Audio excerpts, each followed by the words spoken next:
जय हिंद दोस्तों। मेला रामनगरिया पंचाल घाट फर्रुखाबाद उत्तर प्रदेश। आज की बात पर एक बार फिर से स्वागत है। एकादशी मेला रामनगरिया कल्पवास। आज बड़ा दिन अच्छा है। जगह जगह यात्राएं निकल रही हैं, भंडारा हो रहा है, हर कार्य कर रहे हैं। हमारे सामने बैठे हुए हैं मनोज भारती बब्बा।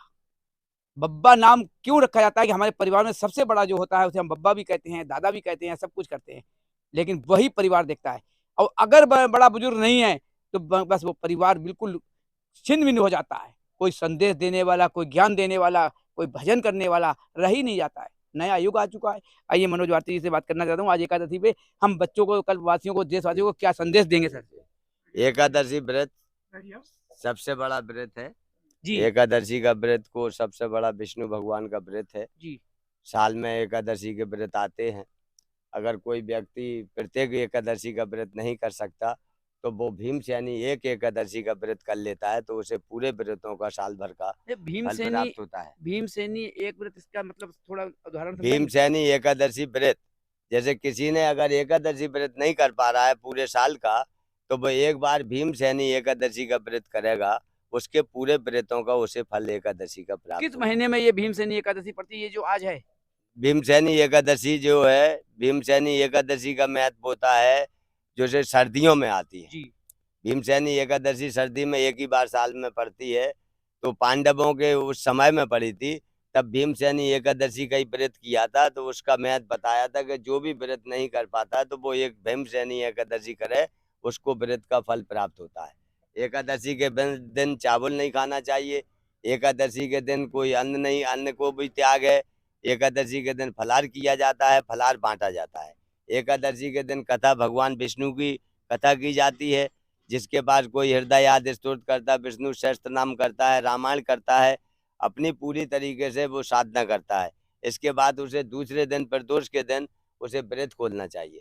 भगवान को प्रसाद लगाने के बाद, जैसे पकवान है, पूड़ी है, पराठा है, ऐसी चीज उसको बनाने के बाद में वो भगवान को व्रत खोलता है। तो पहले भगवान को भोजन कराता है, इसके बाद वो व्रत खोलता है। जैसे कि कई व्रत होते हैं, कई हमारे जो है संस्कार के कार्य आते हैं। कोई कहता है कि आज के दिन बाल नहीं कटाना चाहिए, आज के दिन नए कपड़े नहीं लेना चाहिए। ऐसे इस तरीके से एकादशी पे कोई ऐसा है कि जी परिवार का बिजनेस हो या जी काम हो या बच्चों का नया संस्करण हो जी नाम का, या कुछ जी इस तरीके से कोई है? हाँ, एकादशी के दिन बच्चों को ज्ञान मार्ग है, सद्मार्ग है। एकादशी सबसे बड़ा व्रत का दिन है, सबसे बड़ा साधना का दिन है। एकादशी को जो भी कार्य आप करेंगे वो शुभ माना जाएगा। अच्छा दिन होता है, शुभ माना गया है। विष्णु भगवान का दिन है, इसको नक्षत्र में शुभ माना जाता है। जैसे प्रदोष शिव जी का शुभ जी जी। माना जाता है। त्रोदशी व्रत शिव जी का होता है। पंडित त्रोदशी व्रत करे हमेशा, तन नहीं ताके रहे कलेसा।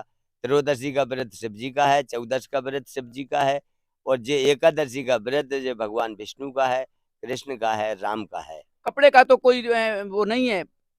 कपड़े का है, कपड़ा आदमी धुला पहने, साफ वस्त्र होना चाहिए, धुला हुआ वस्त्र होना चाहिए। ये उसका पहनने का महत्व है। साफ सफाई सुथरे से भगवान की पूजा करना चाहिए, विष्णु भगवान का ध्यान करना चाहिए और भजन करना चाहिए नारायण का। इस कितना अच्छा एकादशी में संदेश दिया है हमारे मनोज भारती बाबा ने एकादशी के ऊपर। कि क्यों एक सवाल होता है कि कुछ लोग कहते हैं हम आज बच्चे एकादशी है चावल नहीं खाएंगे, तो बता दिया है। कोई कुछ सोच रहा है कि आज महाराज जी ने बिल्कुल खुल के बता दिया कि एकादशी को हमारे अच्छे दिन, अच्छा महत्व, शुभ दिन माना जाता है। इस दिन हम बच्चे का नामकरण भी कर सकते हैं, हम बच्चे को नया स्कूल में अगर दाखिला करा रहे हैं वो भी कर सकते हैं, नया बिजनेस भी चालू कर सकते हैं। या संत महात्माओं इन्होंने कहा है सबसे बड़ा सवाल है कि हमारा भजन कीर्तन, भगवान का, मालिक का जाप। इससे तो 12 महीने चलते फिरते, उठते बैठते, नहाते धोते, कुछ भी हो, एक जवान एक सी है, वो हमारी अपनी है।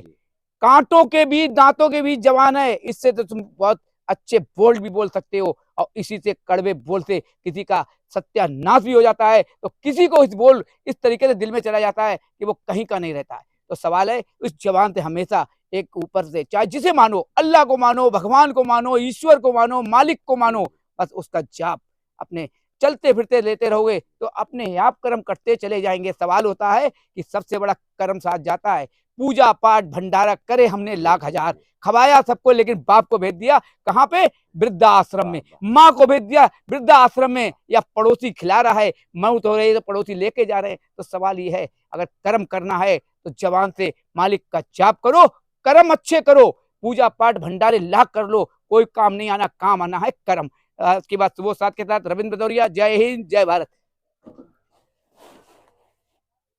मानव कल्याण दर्पण, हमारे साथ में जो बैठे हुए मेजर रघुवीर सिंह गहरवार, आज एकादशी है और सबसे बड़ा सवाल है, ये निवास स्थान जो इनका देख रहे हो, ये गंगा जी के बिल्कुल पास किनारे लगा हुआ। हमें 24 घंटे माँ गंगा का रहते हैं और देखते रहते हैं और गंगा जी में ही रहते हैं समझो। आज एकादशी है सर, सबसे पहले आज की बात पर बहुत बहुत शुभकामनाएं। सबसे बढ़िया, इससे बढ़िया स्वर्ग क्या होगा कि गंगा जी के किनारे हम अपना निवास स्थान करे बैठे हैं। क्या कहना चाहेंगे आज एकादशी पर, बताएंगे सर? ऐसा है कि एक बार जो है राक्षसों ने विष्णु जी को बहुत परेशान किया, तो विष्णु जी परेशान हो गए, उनको कोई जगह नहीं मिल रही थी कि अब हम अपनी जो है किसके संरक्षण में जाएं और अपने कैसे अपने आप को सुरक्षित रखें। तो ऐसे विचार में एक जो है पर्वत ऊपर बैठे हुए थे, निर्जन स्थान था, तो इनको एक मानसिक इनकी कन्या उत्पन्न हो गई कि मैं किससे मदद लूँ। तो वो लड़की ऑटोमेटिक इनके सामने आ गई।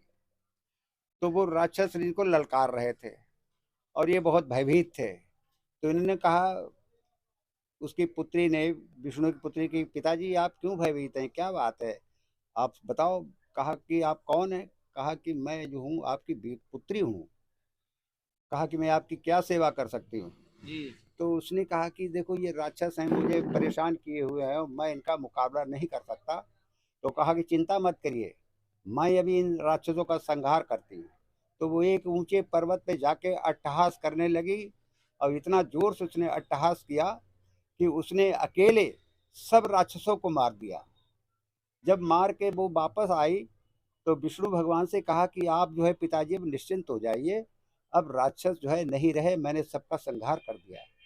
तो कहा कि पुत्री अकेले आपने संहार कर दिया? कहा हाँ, मैंने अकेले 10-10 को मारा है।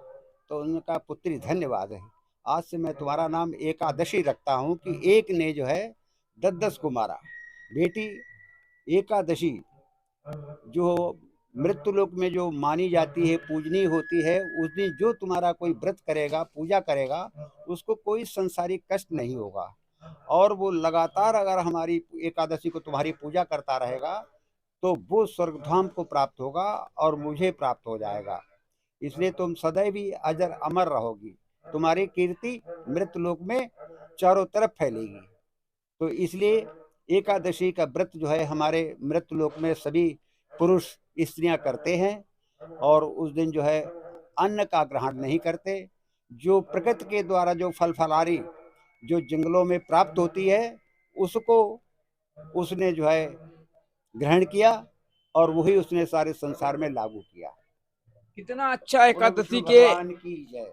कितना अच्छा एकादशी के बारे में जानकारी जो मिली है। और सबसे बड़ा काम है कि देखिए, एकादशी यानी 1 और 10, एकादशी इसलिए नाम पड़ा है एकादशी का व्रत, जो एक कन्या के द्वारा जो राक्षसों का नरसंहार किया। लेकिन जिस तरीके से विष्णु भगवान की पुत्री बताई जा रही है, तो देखिए ये हमारा ज्ञान बड़े बुजुर्गों से नहीं सीखेंगे तो सीखेंगे कहाँ से। आज की बात सुबह 7 के साथ रविंद्र भदौरिया, जय हिंद जय भारत। बहुत बढ़िया।